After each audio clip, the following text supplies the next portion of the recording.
So the next concept that I want you to uh, integrate into your repertoire of tools for this class is the concept of dialectics. Now, dialectics is something that I learned about when I was in graduate school, and quite frankly, when I found out about it, I was kind of disappointed.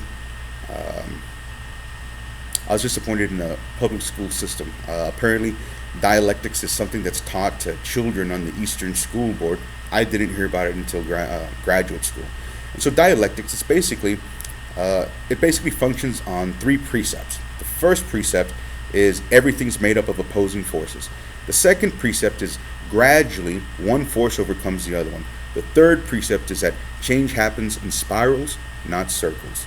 And so, once again, that first concept I told you all in terms of polemic elements, you'll have to find polemic elements again, okay? But it's going to be done in just a little bit of a different way. The first precept, everything's made up of opposing forces. And that's absolutely true in my experience. And I'll give you an example. Um, when you wake up, you're asleep, and the opposing force that's happening inside you is that you're becoming awake. And so there's that idea of going to sleep, and there's the idea of waking up. Those are opposing forces. One's going into the sleep, one's coming out of it, so on and so forth. And so that happens to us every single day. There's that battle of trying to stay awake or trying to go to sleep or trying to stay asleep or trying to stay awake, whatever it is. They're opposing forces.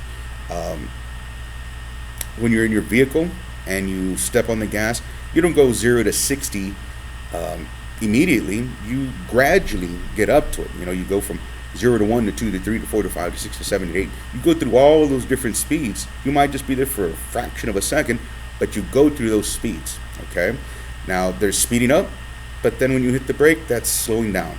Opposing forces once again, okay?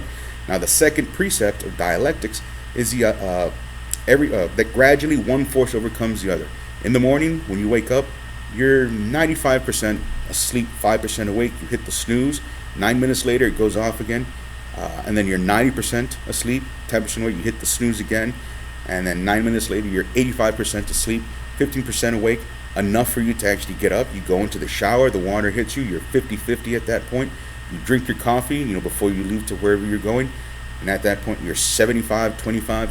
You get to where you have to be, and you're 95% awake, 5% asleep. And then that's kind of what happens throughout the day. At the end of the day, you come home, you're sleepy, you lay down, you don't immediately go to sleep, you kind of drift away. Gradually, sleep overcomes you, okay? And so that first precept, everything's made of opposing forces. Second, gradually one force overcomes the other. And then the third, change happens in spirals, not circles.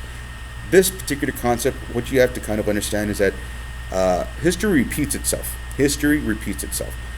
Generations do the same thing that what generations before them did.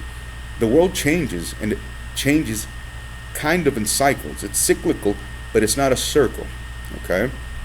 Every morning you wake up, and maybe you wake up at exactly the same time, in exactly the same position, with exactly the same temperature in the room, exact everything.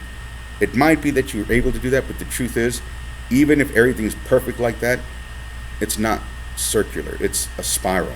It's a spiral that actually kind of changes a little bit more every time.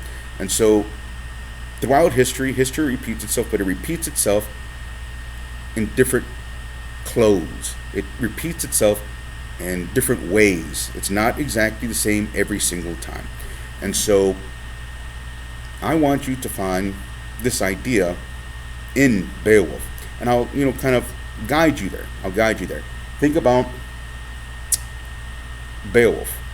He starts off and he's in the prime of his power. He's in the prime. He's young. He's, with the first fight that he has with Grendel, he does it naked without any weapons or any armor. And he does it to prove a point. He wants to defeat Grendel, and he wants to be fair, because if he does it naked, what's going to happen is his worth is going to go through the roof. As a hero, he boasts and he boasts and he boasts. And if he's able to do this in that particular manner, well, what's going to happen is that the legend of Beowulf is going to become even more incredible. And so that first time that he fights Grendel, he does it no weapons, no armor, nothing.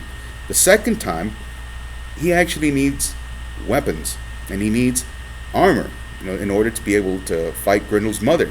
And so there, what you can see is you can already see a decrease in the power that he had.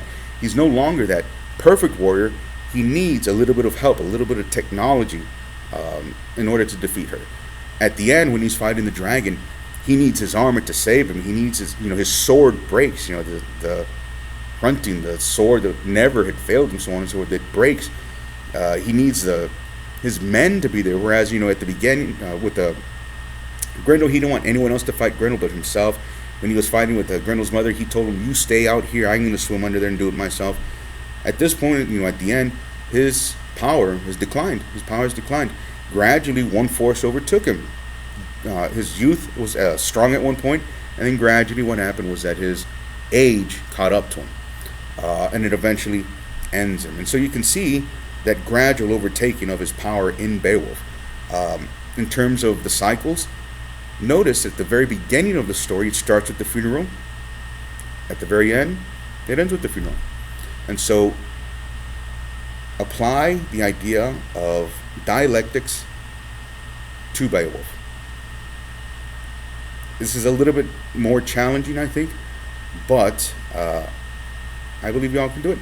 If you have questions, so on and so forth, ask on the discussion board. Let's get a discussion going.